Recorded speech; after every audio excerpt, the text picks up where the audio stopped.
Hi and welcome everyone. FluoGuide is going to have two phase 2 top-line readouts during the fourth quarter, and with us today to discuss these readouts is the company's CEO, Morten Albrechtsen. Morten, thank you so much for doing this interview.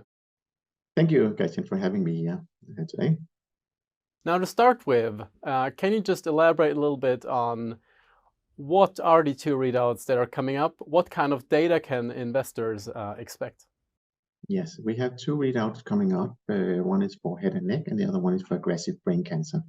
So, starting with the head and neck cancer, the first study we do in a new indication is to understand if our dye, when we have an image agent lighting up cancer, if it lights up the cancer in the given indication, and the proportion of patients that have the cancer light up. That is the endpoint of this trial. It's a kind of a proof of concept, the sensitivity we also call it.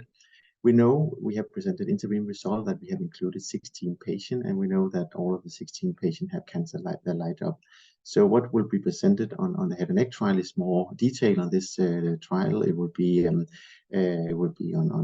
what was kind of which different doses, what is the learning, and then what is the next step of that trial is to figure out where could we provide clinical value for head and neck, and then seek to prove it in the next trial that will come after this one.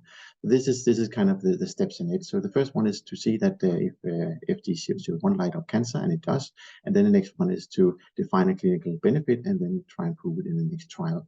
And the good thing with the trial is also give us a lot of hypotheses for different benefits, and that's also what we can put more information behind what it could be and what to look for.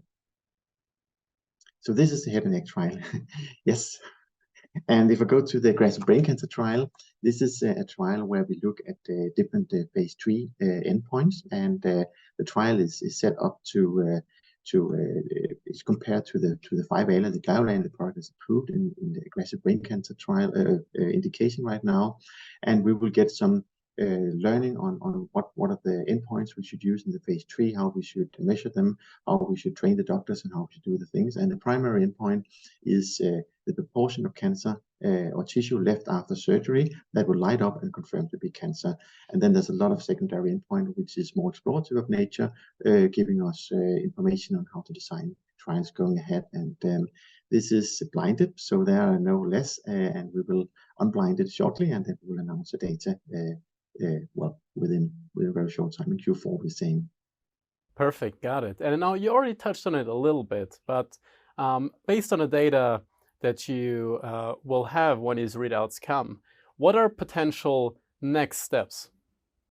Yes, I mean, the positive problem we have is that we have, before summer, we had the readout in our lung trial.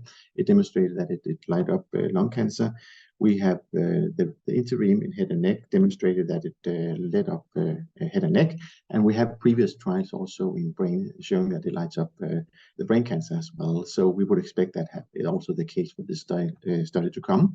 So we have 3 positive results in 3 different indications, and we have to figure out how we are moving this forward in a best possible way. And the input for that, of course, is partnering. It's regulatory agencies, it's key opinion leaders, it's also the data. It's how easy it is to show the different endpoints, how easy it is to measure them, where can we get the best reimbursement for it.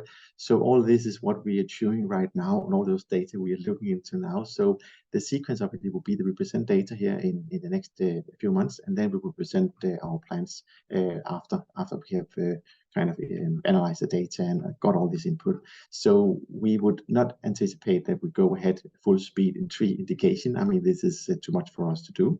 So we have to do it in steps, and that's what we will tell about how we would do following data. But it's a positive problem we have. So this is a nice situation, but also it's difficult that you have 3 good things to choose from. We have 3 children. You should choose which of them to promote. I mean, that's kind of the situation we're in. But that's interesting. Sounds very exciting. Morten, I think I can speak for everyone if I say we look forward to seeing those trial data. And hopefully we're going to have you back to talk us through the results. Thank you so much. We look forward to that. Thank you very much, Christian.